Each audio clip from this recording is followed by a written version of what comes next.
ቡርኖ ጉማሬሽ ወደ አርሰናል፣ ያንዲ ሞንዴሪም ወደ ፒኤስጂ፣ እንደውም ቡርኖ ግራኒት ዣካ ደግሞ ወደ ቼልሲ፣ እንዲሁም ደግሞ ዛሬ ምሽት ታላቋ ብራዚል ከጃፓን ጋር የሚያደርጉትን ጨዋታ እናያለን። ጀርመንም ከኡራጋይ ይጫወታሉ። እንግዲህ የጥሎ ማለፍ ጨዋታዎችን ፕሌይኦፍ ጨዋታዎችን ያደርጋሉ። እነዚህና ሌሎችንም ወደ እናንተ እናቀርብላችኋለን።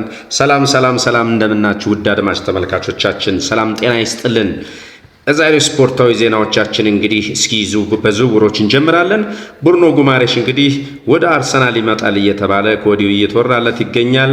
ኦልሞስት ዝውውሩ ወደ መጠናቀቁ እየተካሄደ ይገኛል። ቡርኖ ጉማሬሽ እንግዲህ አርሰናልን ይቀላቀላል። በቀጣይ እንግዲህ መጨረሻ ውጤቱን የምናይ ይሆናል። ይህንንም በዝርዝር እናቀርበዋለን። ሌላው እንግዲህ ዛሬ አንዳንድ ምንጮች እንዳወጡት ከሆነ ግራኒት ዣካ ወደ ቼልሲ ኦልሞስት እየተጠናቀቀ ነው ይሄ ዝውውር። ይህን ዝውውርም እንዲሁ የምናየው ነው። የሚገርመው ነገር ግራኒት ዣካ በአርሰናል በጣም በአንድ ወቅት ገኖ የነበረ ተጫዋች ነበረ። ቡርኖ እንግዲህ ግራኒት ዣካ በጣም የሚገርም ብቃቱን በአርሰናል ሲያሳይ ቆይቶ በኋላ ግን ከደጋፊዎች ጋር በአንዳንድ ባህሪው ምክንያት አልተስማማም ነበረ። እንዲሁም ደግሞ ከእድሜውም አንጻር እድሜው በመግፋቱ ምክንያት አርሰናል ሊለቀው ችሏል። ይሄን ተጫዋች ከአርሰናል እንግዲህ የተሰናበተው አንደኛ በእድሜው ነው፣ እንዲሁም ደግሞ ከአንዳንድ ባህሪያት ጋር በተገናኙ ነው። ከአርሰናል ለቆ ወደ ባየር ሊቨርኩሰን ነበር የሄደው። በባየር ሊቨርኩሰን ኢንቪንሲብል ወይም ደግሞ አንድም ጨዋታ ሳይሸነፉ ልክ አርሰናል በአንድ ወቅት ኢንቪንሲብል ተብሎ እንዳደረገው ባየር ኩሰንም በጀርመን ቡንደስሊጋ እንግዲህ አንድም ጨዋታ ሳይሸነፍ ዋንጫ ያነሳበት ወቅት ከግራኒት ዣካ ጋር ነበረ። ግራኒት ዣካ በዛን ስብስብ ውስጥ ነበረ። የሚገርም ከአርሰናል ወጥቶ ባየር ሊቨርኩሰንን በተቀላቀለበት ሲዝን የሚገርም ብቃቱ ላይ ነበረ ግራኒት ዣካ ማለት ነው። የሚገርም ብቃቱን እያሳየ ነበረ። በዛም ክለብ ውስጥ እንግዲህ ዣቪ አሎንሶ አሰልጣኙ ነበር። ስለዚህ ዣቪ አሎንሶ በደንብ አድርጎ እስከ ጓደኝነትም ጭምር ትውውቅ ነበራቸው አርሰናል። ስለዚህ ዣቪ አሎንሶ ከአርሰናል አብሮት አርሰናል ውስጥ ሳይሆን ከአርሰናል ለቆ ባየር ሊቨርኩሰን ከገባ በኋላ ግራኒት ዣካን በደንብ አድርጎ ያውቀዋል። አብሮት በክለቡ ውስጥ አሰልጥኖታል። ስለዚህ ምናልባትም አሁን ዣቪ አሎንሶ በቼልሲ አሰልጣኝነት ከተቀጥሯል፣ እሱን እንግዲህ ይወስደዋል፣ ወደ ቼልሲ ያመጣዋል የሚል ዜናዎች እየተናፈሱ ነው የሚገኙት። ይሄ ደግሞ እርግጥም ይመስላል። እንግዲህ ኢንቪንሲብል በሚለው የባየር ሊቨርኩሰን ስብስብ ውስጥ አንዱ ግራኒት ዣካ ነበረ። ከአርሰናል መልቀቁ በእርግጥ ለቆ ከአርሰናል ውጤታማ አድርጎታል። መልቀቁ ለቆ በባየር ሊቨርኩሰን መሄዱ በጣም ውጤታማ ያደረገው ነው። እንግዲህ በጣም ገኖ የታየበት ነበረ። በሱ ቦታ እንግዲህ አርሰናል ከሃቨርትዝ ነበር ያመጡት። ከሃቨርት ግን በጣም የግራኒት ዣካን ቦታ ሊሸፍነው ፍጽሞ አልቻለም። ምክንያቱም ሁለቱም የተለያየ እንትን ያላቸው፣ በተለይ ግራኒት ዣካ ብቃቱ በጣም የሚያስገርም ነበረና ከሃቨርትዝ አልሸፈነውም ነበር የግራኒት ዣካን ቦታ። የሚገርም ነው። ዣካ እንግዲህ ተመልሶ ከባየር ሊቨርኩሰን ተመልሶ ወደ አረብ ኤሚሬትስ ይሄዳል ሲባል ሲወራ፣ እሱ ግን ተመልሶ ወደ እንግሊዝ ፕሪሚየር ሊግ ነው የመጣው። ይሄ ደግሞ በጣም የሚያስገርም ነው። እንግሊዝ ፕሪሚየር ሊግን በጣም ይወደዋል። እንግሊዝ ሁለተኛ ሀገሬ ናት ይላል ብዙ ጊዜ። ስለዚህ ወደ እንግሊዝ ፕሪሚየር ሊግ ተመልሶ በሰንደርላንድ በመጫወት ላይ ይገኛል። በሰንደርላንድም የሚገርም ብቃቱን እያሳየ አምና የነበረው ሲዝን የሚገርም ነበረ። የሚገርም ብቃቱን አሳይቷል። እንደውም የሰንደርላንድ ደጋፊዎች የዓመቱ ምርጥ ተጫዋቻችን፣ ኮከባችን በማለት ነው የሚያቆላምጡት። የሚገርም ብቃቱንም አሁን በማሳየት ላይ ይገኛል። ይሄ ተጫዋች እንግዲህ 32 ዓመቱ ላይ ነው። ቼልሲ ግን ይህን ተጫዋች ለማዘዋወር ኦልሞስት ሂሩይጎ ለመባል ጫፍ ላይ ደርሷል ማለት ነው። ግራኒት ዣካ እንግዲህ በቼልሲ ልናየው ወደ መጨረሻው ደረጃ ላይ ደርሷል። ምክንያቱም ዣቪ አሎንሶ እንደነገርኳችሁ አብሮት በባየር ሊቨርኩሰን ይተዋወቃሉ።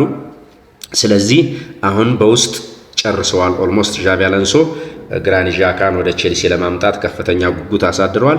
በምልልሳቸውን በስልክ ያደረጉትን ምልልስ ግራኒት ዣካ እጅግ ደስተኛ እንደሆነ ወደ ቼልሲ መምጣትና ለቼልሲ መጫወት እንደሚፈልግ እንደውም ስለ ደሞዝም ብዙ እንደማይጠይቅና በሌሎች ጥቅማ ጥቅሞች እንደሚስማማ ጭምር ነው በጣም ደስታውን እየገለጸ ይገኛል። ግራኒት ዣካ እንግዲህ ቼልሲን ለመቀላቀል ቋምጧል ማለት ነው። ምናልባትም ቼልሲ የሚመጣ ከሆነ ዣቪ አለንሶ ግራኒት ዣካን አምበልም አድርጎ ሊያጫወተው ይችላል። በጣም ብስለት ያለው ነው። 32 ዓመቱ ነው። ቼልሲ ውስጥ ደግሞ አብዛኞቹ ወጣቶች ናቸው። በዚህ ደረጃ ያለ ተጫዋች የለም። ስለዚህ ግራኒት ዣካ ልምዱን ያካፍለናል፣ ልምድ ሼር ያደርጋል፣ ኤክስፒሪየንስ ሼር ያደርጋል በማለት ግራኒት ዣካን ወደ ቼልሲ ሊያመጣው እንግዲህ በመደራደር ላይ ይገኛሉ። በአሁኑ ሰዓት በሰንደርላንድ የሚጫወተው እንግዲህ ግራኒት ዣካ ቼልሲን ለመቀላቀል ወደ ጫፍ ደርሷል። ዣካ እንግዲህ እኛ ያጣነውን ልምድ ቼልሲ ያጣውን ልምድ ለክለቡ ያካፍላል በማለት ነው እንግዲህ ሊያዘዋውሩት ውሳኔ ላይ የደረሱት። አንዳንዶች ደግሞ በዋናነት ቼልሲ ግራኒት ዣካ ሁለተኛ አማራጭ ነው እንጂ በዋናነት እንደ አንድ አማራጭ ተደርጎ ሊወሰድ አይችልም፣ ምክንያቱም አቅሙን ጨርሷል፣ እድሜውም ሄዷል እያሉ የተወሰነ ደግሞ ሌላው ጎራ እንደዛ እያለ ሀሳቡን ይሰጣል።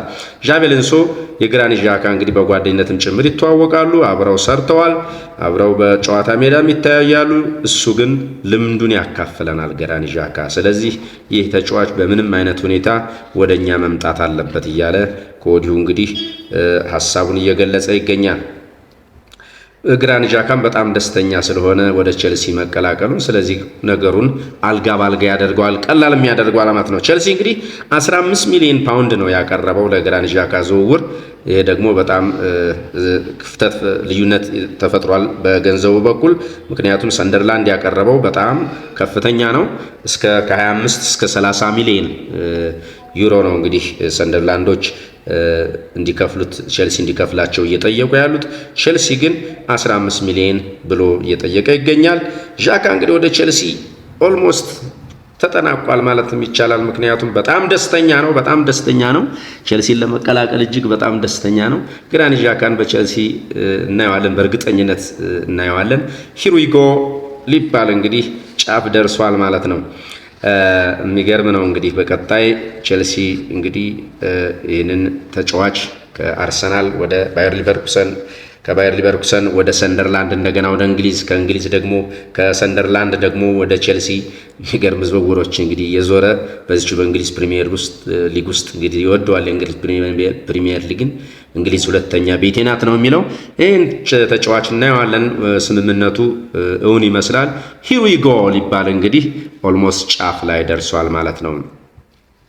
ለማርክ ጉስቶ ዝውውር እንግዲህ 72 ሚሊዮን ጠይቀዋል።